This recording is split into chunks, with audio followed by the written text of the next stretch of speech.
మంచి విత్తనాలు మంచి చెట్లు స్థాపించారు. మరి ఆ చెట్లకి రక్షణ కావాలిగా. అవునండి. దానికంటూ ఒక ఆలవాలం ఉండాలిగా ఆయన వేసినటువంటిది.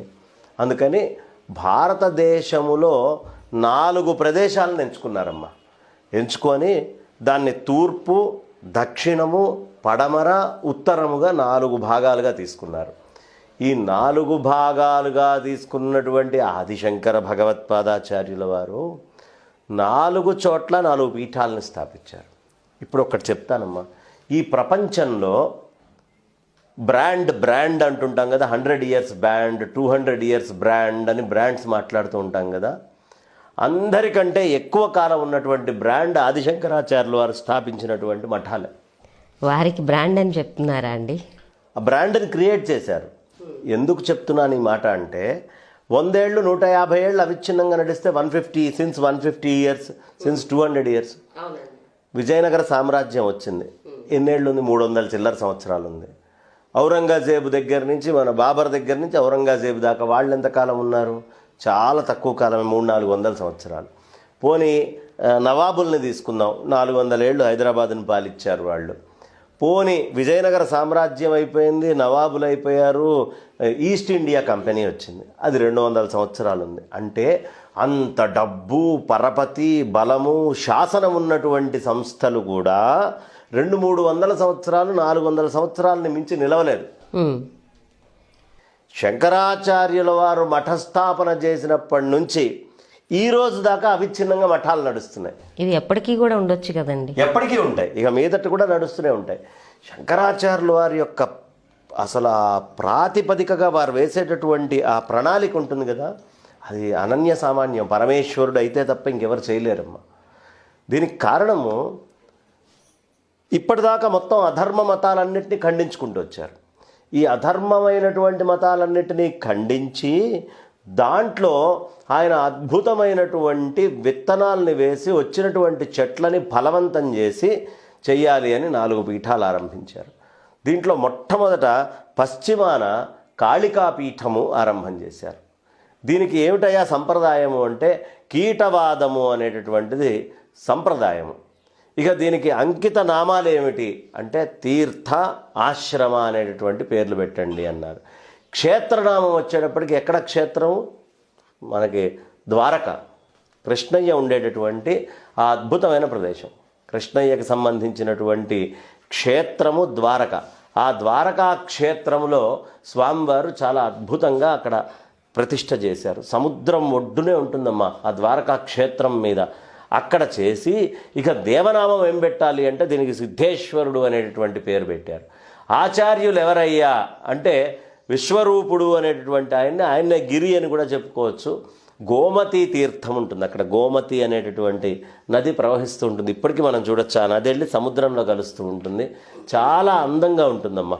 ఇట్లా ఒక పాయలాగా వస్తుంది. కాకపోతే నీళ్లు కూడా కాస్త ఉప్పగా ఉంటాయి. నేను వెళ్ళాను ద్వారకలో, ఇక్కడ స్నానం చేశాను. సముద్రం కూడా చాలా అద్భుతంగా ఉంటుంది. ఆ గోమతి తీరము కానీ, ఆ వాతావరణం కానీ చాలా విశేషంగా ఉంటుంది. ఇక ఆ గోమతి తీర్థానికి వెళ్ళటమే కాకుండా ఆ ప్రదేశంలో అక్కడ బ్రహ్మచారిని స్వరూపుడు అని పిలుస్తారు. అలా స్వరూపుడు అని చెప్పిన తర్వాత వేదం వచ్చి ఆ పశ్చిమానికి పెట్టినటువంటిది సామవేదాన్ని నిర్ణయించారు స్వామివారు. ఇక మహావాక్యము తత్వమసి, తత్వం అసి, నీవు నేను ఒకటే అయి ఉన్నాము అని చెప్పారు. కాబట్టి ఈ తత్వమసి అనేటటువంటి తీర్థంలో ఎవరు స్నానం చేస్తారో, జ్ఞానతత్వేన సంపూర్ణ పూర్ణతత్వ సదే స్థిత పదే స్థిత, ఎవరు పూర్ణతత్వం అనేటటువంటి పదంలో ఉంటారో, పరబ్రహ్మరతో నిత్యం పురీనామస ఉచ్యతే అని చెప్పారు. కాబట్టి అక్కడ పూరి అనేటువంటి శబ్దాలు కానీ ఇవన్నీ ఎక్కడి నుంచి వస్తాయంటే అక్కడి నుంచి వస్తుంది. కాబట్టి ఇక్కడ తీర్థ, ఆశ్రమ ఇవన్నీ చెప్పి సింధు, సౌవీర, సౌరాష్ట్ర, మహారాష్ట్రాలు అంటే రాజస్థాన్ నుంచి మొత్తం వెస్ట్ ఏవేవైతే ఉన్నాయో ఆ స్టేట్స్ అన్నిటినీ డివైడ్ చేసేసారు. ఇవాళ్ళున్న గుజరాత్ వచ్చేసింది, ఇవాళ్ళున్న బాంబే వచ్చేసింది, ఇవాళ్ళున్న రాజస్థాన్ అన్నీ కూడా వచ్చేసినాయి. అలా 4 స్టేట్స్ని చాలా చక్కగా ఆయన వివరించి వాటన్నిటిని తీసుకొచ్చి పెట్టారు. ఇక ఆ తర్వాత పూర్వామ్నాయ పీఠం, మనందరికీ తెలుసు పూరీ పీఠం. దీనికి గోవర్ధన మఠము అని పేరు పెట్టారు. భోగవారము అనేటటువంటి దాన్ని తీసుకొని వచ్చి దీనికి నామం కింద పెట్టారు, సంప్రదాయ నామం కింద భోగవారము అని పెట్టారు. అలాగే దీనికి వచ్చి అంకిత నామం వచ్చేటప్పటికి వన అరణ్య అనే పేర్లు వాళ్ళకి ప్రధానంగా పెట్టుకోవాలి అన్నారు. మరి ఈ క్షేత్రానికి ప్రధానుడు ఎవరయ్యా అంటే జగన్నాథ స్వామి వారు. జగన్నాథుణ్ణి తీసుకొని వచ్చి ప్రతిష్ఠ చేశారు. ఇక అక్కడ ఉండే అమ్మవారి పేరు విమలాదేవి, అంటే సమస్తమైన మలాలు పాపాల నుంచి దూరం చేసేటువంటి తల్లి. అక్కడ ఆచార్యులను ఎవరిని పెట్టారు? పద్మపాద ఆచార్యుల వారు. మనం చెప్పుకున్నాగా పద్మపాదుల వారి కథ. పద్మపాద ఆచార్యుల వారిని ఆచార్యులుగా పెట్టుకున్నారు. అక్కడి నుంచి తీర్థనామం మహోదధి అని పెట్టారు. మహోదధి అంటే చాలా గొప్ప అద్భుతమైన సముద్రం కదా, అక్కడ పక్కనే ఉంది. మహోదధి అని పెట్టారు. ఆ తర్వాత బ్రహ్మచారి పేరు ప్రకాశకుడు అని పెట్టారు. అక్కడ పైన స్వరూపుడు, ఇక్కడ ప్రకాశకుడు. వేదం ఏమిటి అంటే ఋగ్వేదము. అక్కడ పెట్టినటువంటి వేదము ఋగ్వేదము అని ఋగ్వేదాన్ని తీసుకొని వచ్చారు. ఆ అద్భుతమైనటువంటి ఋగ్వేదాన్ని మొత్తాన్ని తీసుకొని ఆ ఋగ్వేదముతోటి తూర్పు భాగాన్ని మొత్తాన్ని జగన్నాథ స్వామి వారిని తీసుకొని వచ్చి జగన్నాథ స్వామిగా పెట్టారు. మరి మహామంత్రం ఉండాలిగా, ప్రజ్ఞానం బ్రహ్మ అని ప్రజ్ఞానం బ్రహ్మ అనే మంత్రాన్ని పెట్టారు.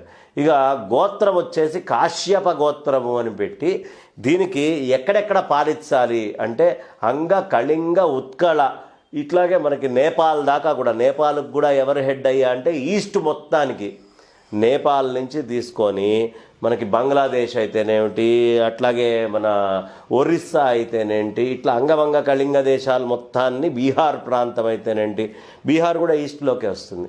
ఇదంతా కూడా తీసుకొని ఈస్ట్లోకి స్వామివారు పెట్టేశారు. ఇక అక్కడి నుంచి ఉత్తరాంనాయ మఠము అని పెట్టారు. ఈ మఠానికి పేరు జ్యోతిష్ మఠము, శ్రీమఠము అని పిలుస్తారు. దీంట్లో ఆనందనామము అనేది సంప్రదాయ నామం, ఆనంద అనేది సంప్రదాయ నామం. ఇక గిరి, పర్వత, సాగర అనేటటువంటి అంకిత నామాలు. క్షేత్రం వచ్చి బదరికాశ్రమం. బదరి గురించి మనం చెప్పుకున్నాం, ఎంత గొప్ప బదరి అని. అద్భుతమైనటువంటి బదరీ క్షేత్రాన్ని పెట్టారు. ఇక అక్కడ ఉండేటువంటి దేవుడు నారాయణుడు. నారాయణుడు తర్వాత పూర్ణాగిరి అనేటటువంటిది అక్కడ అమ్మవారి పేరు, పూర్ణాగిరి. చూడమ్మా, ఇది చాలా ఇంపార్టెంటు. పూర్ణాగిరి అనేటటువంటి అమ్మవారి పేరు మీద అక్కడ ధ్యానం చేయటం, కొలవడము, ఆ క్షేత్రాన్ని మొత్తాన్ని రక్షించేటటువంటి శక్తి పూర్ణాగిరి. ఇంతకుముందు కాళిక చెప్పుకున్నాం, విమల చెప్పుకున్నాం, ఇప్పుడు వచ్చింది ఏమిటి? పూర్ణాగిరి ఈ అమ్మవారి పేరు. కాబట్టి ఆ పూర్ణాగిరి అనేటటువంటి ఆ అమ్మవారిని అక్కడ చేస్తూ అక్కడ ఆచార్యులుగా తోటకాచార్యులు వారిని పెట్టారు. ఆ తోటకాష్టకం ఇవన్నీ చెప్పారు కదా. ఆ తర్వాత తీర్థనామం వచ్చి అలకనంద అని పేరు పెట్టారు. అంటే గంగకి సంబంధించిందే ఒక శాఖా నామం అలకనందగా పెట్టారు. మరి అక్కడ ఉండే బ్రహ్మచారి ఎవరయ్యా? ఆనందుడు అనే ఆయన్ని బ్రహ్మచారిగా పెట్టారు. ఆ తర్వాత అయమాత్మా బ్రహ్మ అనేటటువంటిది మహావాక్యంగా పెట్టి గోత్రము భృగు గోత్రము అని నిర్ణయించి ఈ పాలించాల్సినటువంటి ప్రాంతం ఏది అన్నప్పుడు మరు, కాశ్మీర, కాంబోజ, పాంచాల ఇలాంటి ఉత్తర దేశాలు ఏవేవైతే ఉన్నాయంటే ఉత్తరప్రదేశ్ నుంచి కాశ్మీర్ కూడా నార్త్లోకే కలిపేశారు. కాశ్మీర్ అందాక లదాఖ్ ఇట్లాంటి ప్రాంతాలు ఇవన్నీ కూడా ఇందులోకి వచ్చేట్టుగా తీసుకొచ్చి పెట్టారు. ఇక చివరిగా దక్షిణాంనాయ శారదా పీఠము, శృంగేరి పీఠము. మనందరికీ ఎవరయ్యా పీఠము అంటే దక్షిణాంనాయ శృంగేరి పీఠమే అమ్మ. సౌత్ ఇండియాలో ఉండేటటువంటి 5గురికి ఏవేవి? మన తెలంగాణ కానీ అమ్మ, ఆంధ్ర కానీ, లేదు తమిళనాడు కానీ అమ్మ, కర్ణాటక అయినా, కేరళ అయినా, ఈ 5 రాష్ట్రాలకి ఏది పీఠము అంటే శృంగేరి పీఠము. శృంగేరి జగద్గురువులు అని చెప్పారమ్మా. అలా శృంగేరి జగద్గురువుల్ని శంకరాచార్యులు వారు నిర్ణయించి దీనికి సంప్రదాయం ఏం చేశారంటే భూరివాదము అనేటటువంటి భూరివారము అని పెట్టేశారు. ఆ తర్వాత దీనికి వచ్చే అంకిత నామాలు, పేర్లు ఉండాలిగా. సరస్వతి, భారతి, పురి అనేటటువంటివి వాటికి పేర్లుగా పెట్టారంటే అక్కడ ఉండే పీఠాధిపతి వెనకాల భారతి అని కానీ, సరస్వతి అని కానీ, పురి అని కానీ ఉంటాయి. ఇక ఆ క్షేత్రము ఏం క్షేత్రము దీనికి అంటే రామేశ్వర క్షేత్రము అని రామేశ్వరాన్ని నిర్ణయం చేశారు. ఇక దేవనామము దీనికి ఎవరు? ఆదివరాహమూర్తి అని చెప్పారు. భూమిని కాపాడాడు ఆయన యొక్క చెమట బిందువులే తుంగ, భద్ర అనేటటువంటి నదులు. కాబట్టి ఆయన భూమిని కాపాడినటువంటి ఛాయ ఎక్కడ కనిపిస్తుందంటే శృంగేరిలో కనిపిస్తుంది. అందుకని ఆదివరాహమూర్తిని అక్కడ అమ్మవారిని, శారదా అమ్మవారిని పెట్టారు. ఆవిడనే సర్వమంగళ అని కానీ, కామాక్షి అని కూడా పిలవడం జరుగుతుంది. కాబట్టి ఆచార్యులు వచ్చి సురేశ్వరాచార్యులు వారిని పెట్టారు, పృథివీ అని పిలుస్తారు. తీర్థనామము తుంగభద్ర అక్కడ తుంగభద్ర నది ఒడ్డు మీద ఉంది కాబట్టి తుంగభద్ర అని చెప్పారు. ఇక బ్రహ్మచారి పేరు చైతన్యుడు. అక్కడ వేదము యజుర్వేదము. ఇంకా మహావాక్యం వచ్చేటప్పటికి అహం బ్రహ్మాస్మి అనేటటువంటిది మహావాక్యంగా చెప్పారు. అలాగే మనందరికీ ఏమిటయ్యా గోత్రం అంటే భూర్భువస్ అని పెట్టారు. అలా అద్భుతమైనటువంటి ఏర్పాట్లు చేసి ఈ మొత్తము ప్రాంతాన్ని కూడా ఆయన 4 మఠాల కింద పెట్టి వాళ్ళకి కొన్ని రూల్స్ అండ్ రెగ్యులేషన్స్ పెట్టారమ్మా. ఋగ్వేదానికి వచ్చేటప్పటికి పూర్తిగా ఋగ్వేద పీఠము పూరి గోవర్ధన మఠం. పశ్చిమానికి వెళ్ళేటప్పటికి పూర్తిగా ద్వారక సామవేద పీఠం.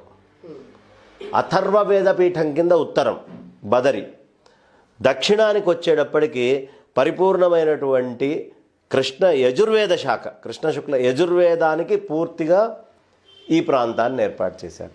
దీంతో ఏమైపోయింది, 4 వేదాలని 4 ప్రదేశాల్లో పెట్టి శంకరాచార్యులు వారు ఎలా అయితే వ్యాసుల వారు 4 వేదాలని విభజించి ఆయన వైశంపాయనుడు, పైలుడు, జైమిని వీళ్ళకి చెప్పాడో అదేవిధంగా ఇక్కడ శంకరాచార్యులు వారు 4 పీఠాలని పెట్టి 4 రకాలైనటువంటి వేదాలని ఒక ప్రదేశంలో భూమి మీద తీసుకొచ్చి పెట్టారు. భారతదేశాన్ని వేదస్వరూపంగా విభజించారు. అందుకేనా అండి మన భూమిని వేదభూమి అని అంటున్నారు? అంతే కదా, వ్యాసుల వారైనా ఇక్కడి నుంచే, శంకర్లైనా ఇక్కడి నుంచి చేశారు కాబట్టి దీన్ని వేదభూమి అంటారు.